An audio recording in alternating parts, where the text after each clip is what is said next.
Hey people, so today it's like it's been close to 4 years that I've had my child with me 4 days continuously.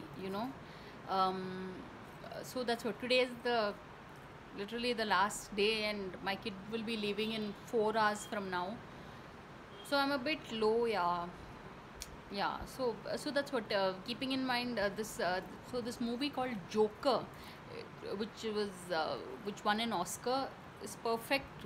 It perfectly describes this mood, where on the surface Joker the movie is about this clown thing, but there's so much of I don't know, yeah, so many layers of grief, and it's very reflective of society.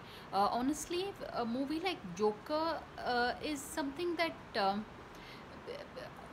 to be really honest, not everybody would have the stomach to watch, because it I won't say it's a parody or a thing. It's a very cynical take on the world. So, but it won an Oscar for Joe Quinn.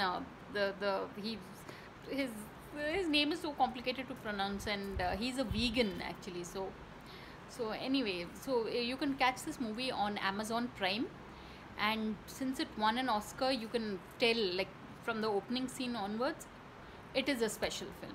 So on that note, thanks for watching, and please subscribe.